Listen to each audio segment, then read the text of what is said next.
Olá, olá, pessoal. Bom dia, boa tarde, boa noite. Tudo bem com vocês? Bom, estou aqui de novo mais uma vez para conversar com vocês sobre a importância da comunicação em inglês. Você sabe ler, você sabe escrever, você sabe até se comunicar o básico, mas você não consegue expressar uma ideia? Pois é. Nós, pensando nisso, nos juntamos ao Cambly. O Cambly se juntou a gente para oferecer uma aula de graça para vocês com qualquer nativo da língua inglesa. Ou seja, você só precisa entrar no cambly.com ou no aplicativo do Cambly, se inscrever com e-mail e colocar em Referral Code, ou seja, no código, na parte de código que fica lá no menu, o nosso querido código. E o nosso código é Inglês no Cru Podcast. Nada mais fácil do que isso. Nosso código é querido? Nosso querido código. Sim, nosso código é querido. Ótimo. As pessoas gostam do código. Yeah, do it, Cambly. Inglês no Cru Podcast. Desse jeito vocês vão poder começar a melhorar o inglês, perder aquela vergonha. Lembrando que você precisa usar o código para ganhar a aula de graça. Gente, estou falando 0800 de graça. Nosso querido código. Inglês no Cru Podcast. Ok? Now, on with the show.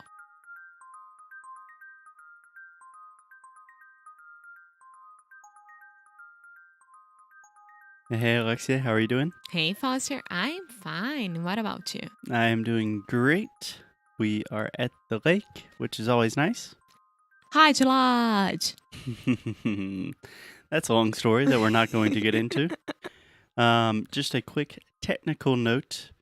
For some reason, this lake house is very, very old. And the air conditioning / heating system, I don't really know how it works. So there might be some sounds in the background, and we'll just have to deal with that today. Yes, that's fine. Yeah. People can understand that. Yeah. Okay, so continuing with our topic of business English, talking about business and work and English and all of that combined. Today, Alexia, I want to talk about something that is very, very important to me, what I like to call the gig economy. Yes, so I have the first question. All right, shoot. Gig, right? What? Gig, right? There we go. Okay, so what's the difference between gig and geek?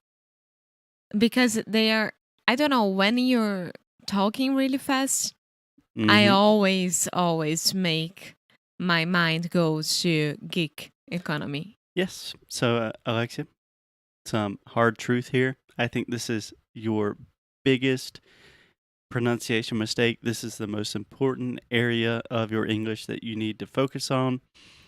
And you could, I don't know, maybe participate a little bit on the Sound School section to do this because it really, really takes a lot of practice.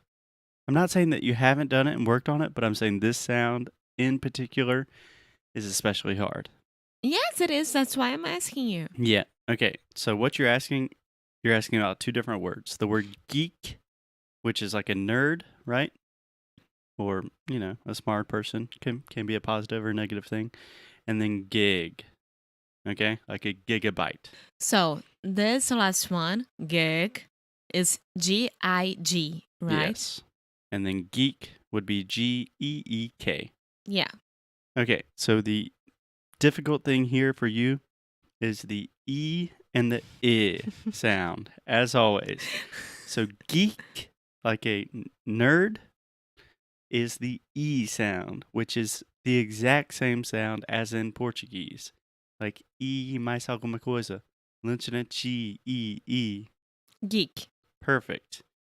Gig, on the other hand, is a sound that does not exist in Brazilian Portuguese. It's the I sound. Gig. So the same sound as it. I like it. Can you say that? I like it. Perfect. Is. Is. Yeah. His. His. Gig. Gig. Same thing. Okay. Okay. Does that make sense? Yeah. Cool. Okay. After that slightly mean correction of Alexia, I'm sorry. It was. Yes, it was. It's still early for me to be in pronunciation mode. I'm sorry. I'm sorry. It's 11:30. Okay. Yeah. Yeah. Okay. Let's talk about the gig economy. So, Alexia, do you know what the gig economy is? There are a lot of different names for this. A lot of people call it the creative economy. A lot of people call it, I don't know, the future of work. Yeah, Whatever. I didn't know that creative creative economy was gig economy. I had no idea, so I studied as creative economy. Okay. I mean, they can be different things depending on who you're talking to. When you think about the creative economy, what are you thinking about? Well, um, Like artist and that kind of thing? yeah, it's a whole new way of doing economy. So you are it's you are your own boss. That's for sure. Okay. Yeah. Yeah. So very connected to the idea of the gig economy. So essentially, the way I think about it is the gig economy, whatever this new type of economy we are talking about, is essentially a fancy new way to define like freelancers, people that are self employed, entrepreneurs, contractors, anybody that does not have a typical 9 to 5 job with a company and benefits and stuff like that. Yeah. And this is becoming more and more important because more and more people are now participating either partially or completely in this economy. Like side jobs. Yes. Yes. So I was reading a statistic, don't quote me on this, but I think 55% of Americans participate in the gig economy in some way. That means it could be a side job, like they have a professional job during the day, but they also drive Uber or something, or they rent out an Airbnb house or something like that. And I think 35% of Americans are completely in the gig economy. That means they do not have a boss, they don't work for a traditional company. They're That's like, amazing. yeah, But could I say that contractors are from the oh my god, gig economy? Because I learned last night with you that contractors are terceirizados, right? yeah, more or less. Yeah, same concept. Yeah, I would say definitely. Yeah, if you have a contract, I don't know how it works in Brazil, but most contractors, you know, you have a time limit and you don't have the same benefits as a full-time worker. Contractors in Brazil, like terceirizados, you are from a, a, a company Hmm. and another company hires this company to have your services. Right, right. So in that case, there could be a third-party company that is contracting employees to do something for another company. Maybe those contractors are still receiving normal benefits from the other company. Does that make sense? But let's say if you are an independent contractor, like for a long time, I worked as an Like independent English teacher. like freelancer. Yeah, yeah, contractor, freelancer, not much of a difference in this case, at least. Okay, so explain to me Explain what?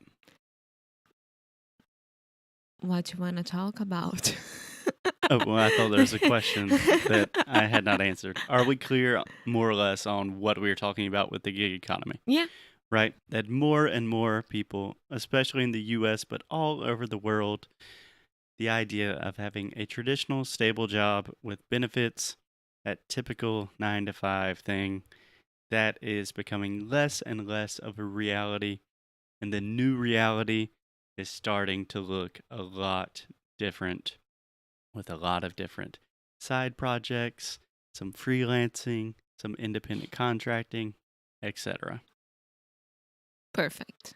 So you are good on that. Yeah. Okay.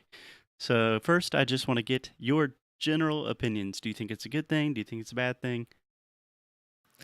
Um, I think it's a good thing. A good thing. I mean, with Uber and Airbnbs and things like that, it gave people more options to work with other things and get more money with that, and without being like linked to a huge corporate office. So, Yeah. I I mean, mean, Uber has a valuation of about $40 billion, so I would say yeah, that's a huge corporate thing. yeah. But you do what you want to do. Like you work the hours that you want to, you work the days that you want to, and you get the money that you work from these days that you chose Yeah, to work. absolutely. So I think we can do an entire episode talking about the pros, the positive things about the gig economy, and then an entire episode about the negative things, the drawbacks.